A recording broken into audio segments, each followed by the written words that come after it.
Aduh, makin lemes gini. Oke, ini. Oke ya, baik. Saya mau bicara faktanya dulu, baru kita bicara Ramadannya gitu. Ibu Bapak yang dirahmati Allah, saya terbuka untuk penelitian pertama kali karena saya sangat tertarik untuk meneliti tentang Indonesia sebetulnya. Ibu Bapak, Indonesia ini orang Islamnya banyak gak? Banyak gak? Banyak. Yang menarik adalah Indonesia ini orang Islamnya banyak, tapi tidak masuk kepada 10 negara terbesar 10 negara paling Islami sedunia gitu, Bu, Pak. Jadi kalau Ibu Bapak nanti iseng-iseng googling, ada satu laman bigalpha.id di tahun 2024 terakhir ini menyampaikan fakta gitu. Ibu Bapak, saya boleh ngomong fakta dulu nggak?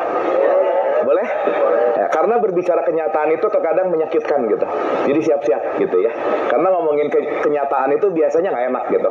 Berbicara seapa adanya tuh biasanya juga nggak nyaman gitu. Tapi mau nggak mau, suka nggak suka, ini adalah fakta gitu. Indonesia dinobatkan menjadi negara yang sangat religius, paling religius, nomor 7 sedunia, Bu, Pak. Jadi kalau ngomongin religius, Indonesia nomor 7 aja udah. Dan yang menarik adalah Indonesia adalah negara yang menganggap agama itu penting, nomor 2 sedunia setelah Ethiopia. Jadi kalau ngomongin agama, udah aja. Kalau ngomongin sesuatu, udah kaitannya ke agama aja. Maka rata-rata kalau ada orang sesuatu, misalnya agak buruk, agak baik, ujung-ujungnya statementnya, kayaknya kamu kurang iman deh, gitu kira-kira. Padahal jangan-jangan bukan kurang iman, tapi emang kurang pengetahuan, gitu kira-kira. Karena banyak orang melakukan keimanan tanpa pengetahuan. Nah, paradoksnya, kita tahu paradoks gitu ya. Makanya judul laman ini menarik, Bu, Pak. Paradoks Indonesia, religius tapi nakal gitu. Religius tapi bandel, quote and quote, gitulah kira-kira. Tadi negara religius paling nomor berapa, Ibu Bapak? 7, oke. Yang paling mementingkan agama nomor berapa sedunia? Nah, sip.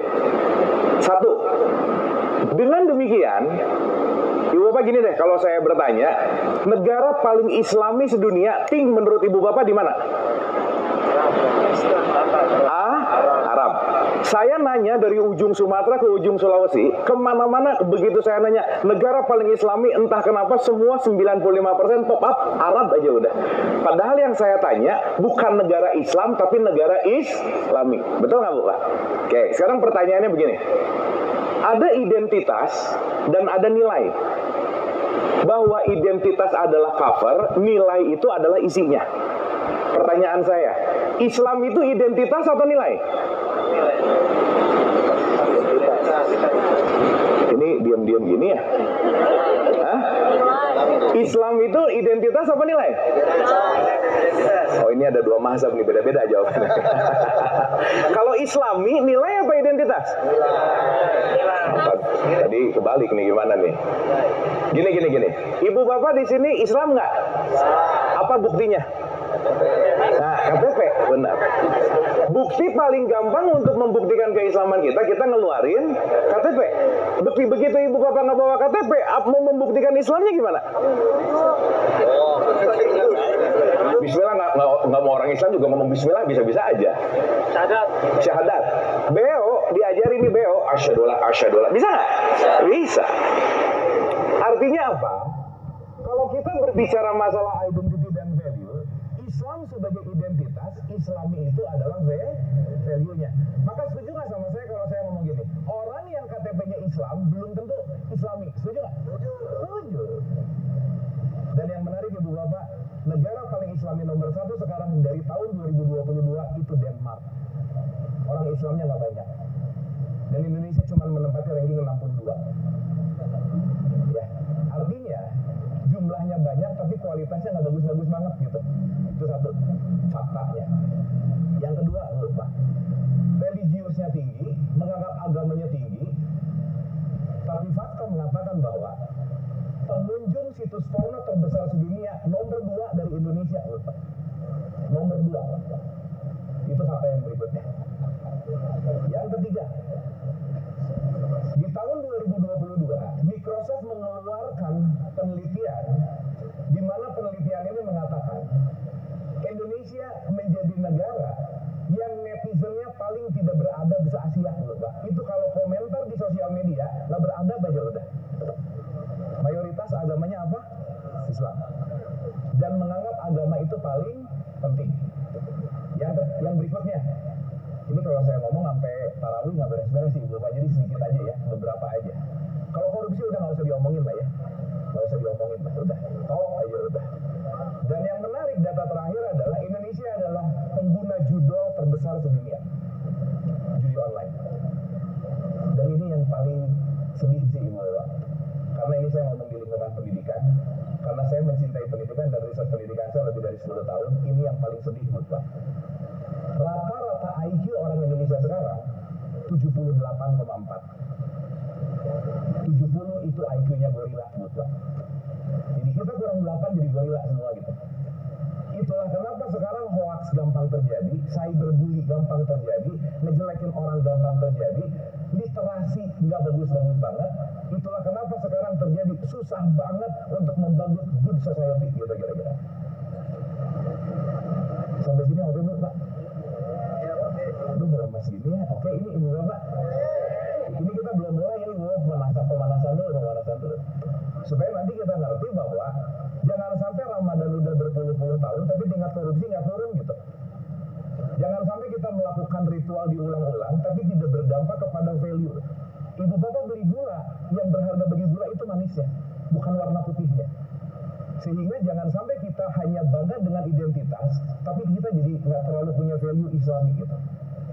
Nah ternyata Ibu Bapak, setelah saya riset sampai 14 tahun, kenapa sih masyarakat kita tuh orang Islamnya banyak, tapi kualitasnya nggak bagus-bagus banget? Hampir saya bagi 4 tipikal manusia ini Ibu Bapak. Level paling bawah manusia dalam research apa yang saya lakukan, kita pakai bahasa yang gampang aja. Nomor 1 itu namanya asbun. Apa Bapak? Yang penting bunyi.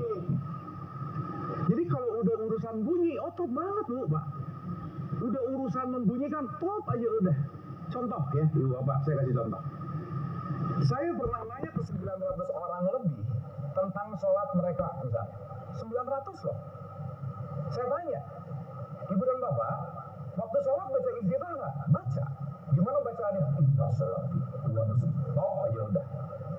Waktu sholat baca Al-Fatihah? Baca. Good. Gimana bacaannya? Bagus aja udah. Caranya tahu, bacaannya bagus. Tapi Ibu Bapak familiar dengan taksonomi Bloom nggak? Tahu ya taksonomi Bloom ya? Taksonomi Bloom adalah kaitan dengan sebuah konteks kognitif di mana level paling bawah dalam taksonomi Bloom pendidikan itu adalah mengingat, remembering, hafal. Nah sekarang hafal tuh kayak keren banget gitu kira-kira. Padahal hafal belum tentu paham. Nah dari research yang 900 orang lebih ini, saya nanya nomor 3 Bu Pak.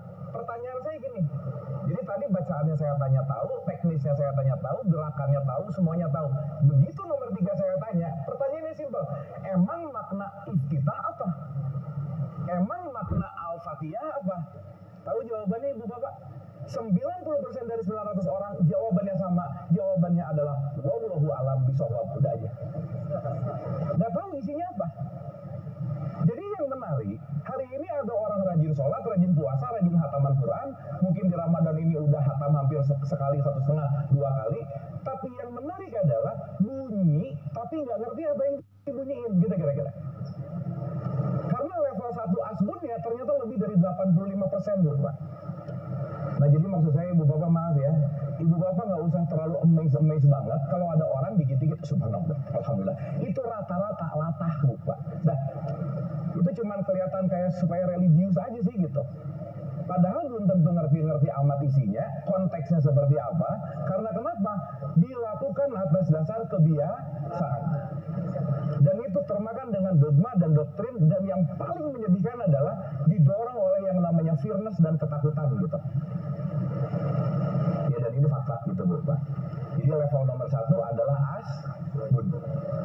Yang kedua dia punya pengetahuan, yang ketiga dia paham, dan yang terakhir ini namanya dia mengalami yang namanya sadar.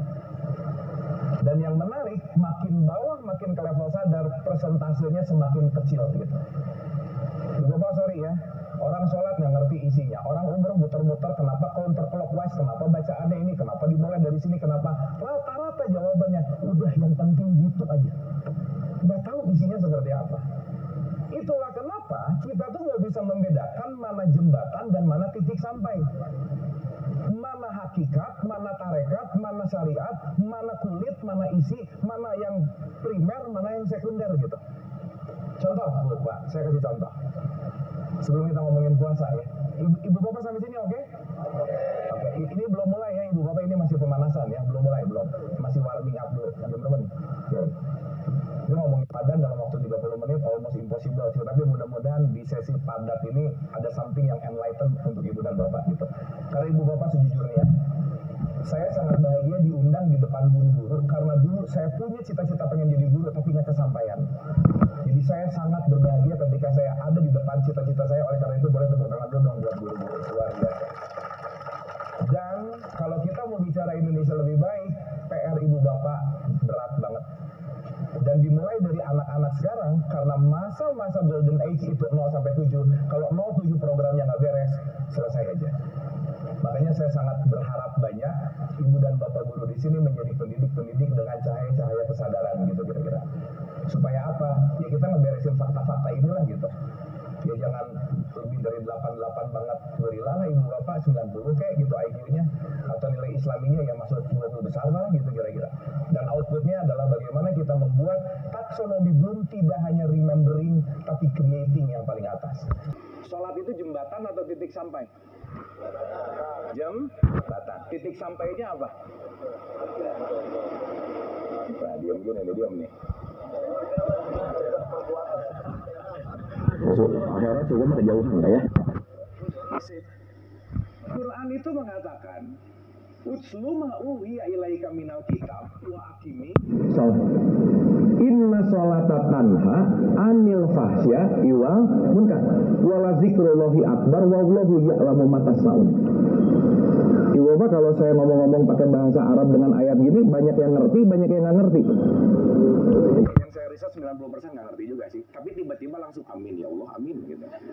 Begitu ditanya apa yang diamin, wallahu alam bisawab. Balik lagi, nah, jawaban kunci itu wallahu alam bisawab aja. Anyway, Quran tadi bilang, bacalah kitab Al-Quran dan dirikanlah sholat. Clear. Inna sholata tanha anil fahsya iwal munkar. Sholat mencegah perbuatan keji dan munkar. Berarti sholat itu jembatan. Target akhirnya adalah kekejianmu turun, kemunkaranmu juga turun. Betul nggak Pak? Oke. Tadi nomor level 4 paling tinggi itu namanya sadar. Ibu Bapak ngomong-ngomong lawan kata sadar apa ya? Lawan kata sadar apa? Ya tidak sadar. Ya nanti kalau saya nanya lawan kata kanan apa, tidak kanan, masa begitu? Enggak dong. Lawan kata sadar adalah mabuk. Oke, sampai sini? Berarti kalau dia sadar, lawannya adalah mabuk. Berarti orang yang tidak sadar lagi dalam keadaan apa? Nah, sekarang pertanyaan.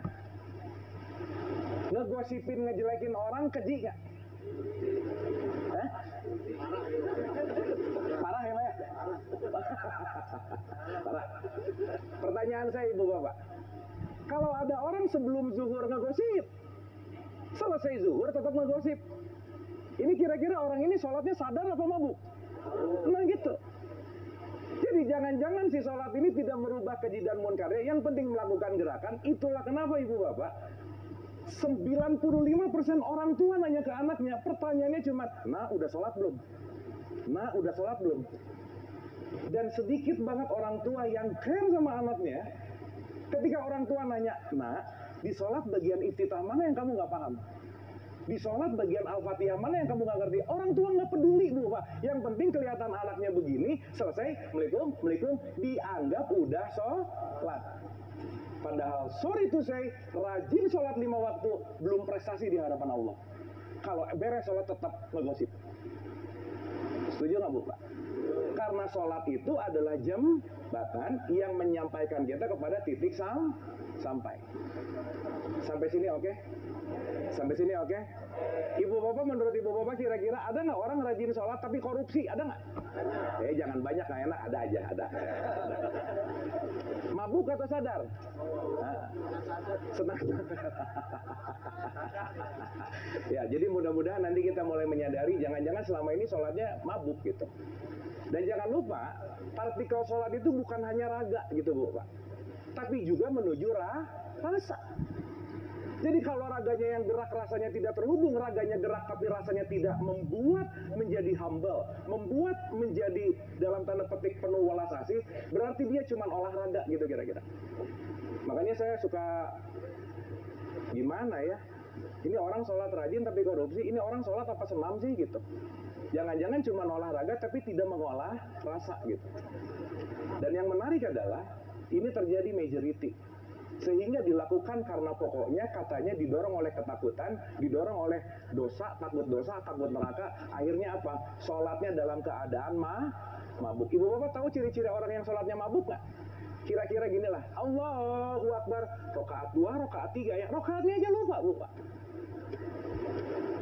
Dia sholat, pikirannya kemana? Dia sholat nggak di situ gitu, nggak hadir utuh. Yang akhirnya apa? Menjadi rutinitas yang diulang-ulang dan menganggap begitu rajin ritual selesai gitu kira-kira. Relate-nya Bu Pak? Fakta nggak nih? Nah gitu. Dan saya rasa kalau kita memang mau berpikir dan menggunakan critical logic kita, ini ada sesuatu yang penting diberesin gitu. Kenapa nih kok negara yang paling banyak orang Islamnya tapi kok nilai Islaminya nggak bagus gitu kira-kira? Karena boleh jadi terlalu bangga dengan identitasnya tapi lupa kepada value. Sampai sini oke Ibu Bapak?